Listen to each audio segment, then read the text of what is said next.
doing this with a 1x2 seater in a bag. The essence is that when it's cool, it's like solid glue, and then you steam it up to 212, and the lignin plasticizes, and then you can bend the wood. Sounds easier than it is, but you can bend the wood, and each wood's different.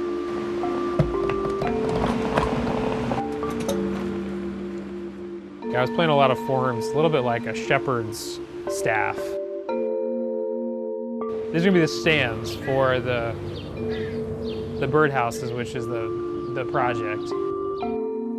I've always been very interested in place and in humans and nature. The seeds started to set when me and my wife moved down here in about a year ago. Then I had these like somewhat traumatizing and unfortunate incidents happen. Last summer I saw 2 shootings. I think it was like July, August. Got off the light rail, I was walking home on 42nd, which is the street right over here. Just past like a young, 2 teenagers talking, and then one guy screamed up to some people I didn't see saying, "Oh no, don't do that." And then I heard a gunshot. I think when it hit me what it was is, I started running too. I ran behind this huge temple, Vietnamese temple nearby. A young man was shot in the stomach, and I believe he survived. I saw him getting taken out in the ambulance. So then a few weeks passed. I was coming home from Columbia City on my bike, and then I saw 2 cars on 39th. They just started all shooting at each other. So then there were like 30 shots fired. That one was particularly traumatizing because that was in front of a whole bunch of youth organizations. So it was in front of a playground, Kurose Middle School. I felt like I needed to engage the conversation somehow. I'm an artist, so I decided I wanted to do something that was about this neighborhood, something that valued youth and was positive.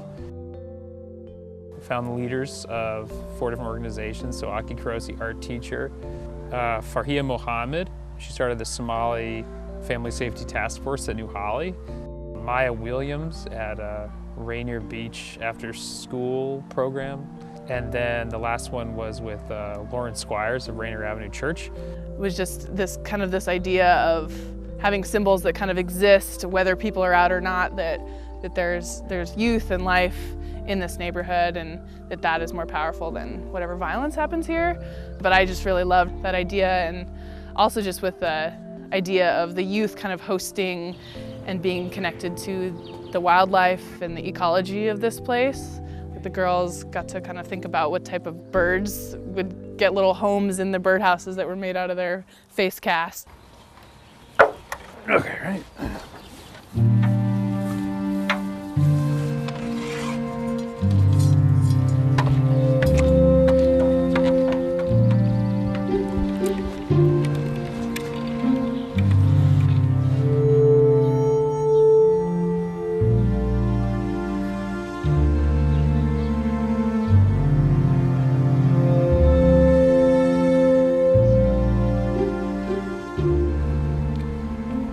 One for my garden. Oh my God, this is neat. The initial conversations I've had while I was installing, it's been very positive. I can't wait to see the birds coming in. What inspired you to have this kind of figure though? Of like a shape? Yeah. It's very much like a seed. It's also like about the dimension that birds like. They kind of like that size. So it's about like kind of an average size for the birds I wanted. Wow.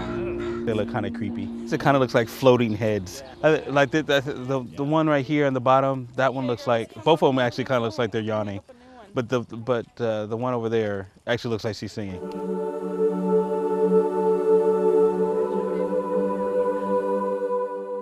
People used also things like eerie beauty. Yeah. How do you feel about a bird living in your face? Like awkward. What you made is going to be a bird's. Well, I think celebrating the youth is a good thing, because there are things going on in this neighborhood that isn't great at all, but there are also plenty of kids doing what they're supposed to be doing. For me, definitely don't want these to just be like a constant reminder of like kids getting shot, because I live across the street. I've noticed that it's forced me to think about it more. And now my next thing is about kind of engaging dialogue while they're here. Art can kind of like stir stuff up, and I think as long as you're there to engage the dialogue and not just stir things up and then like disappear to your studio and don't do anything, then it means the art's doing something worthwhile. It's not just decoration. Watch CityStream Thursday nights at 7 on the Seattle channel, or get video on demand and podcast anytime at seattlechannel.org.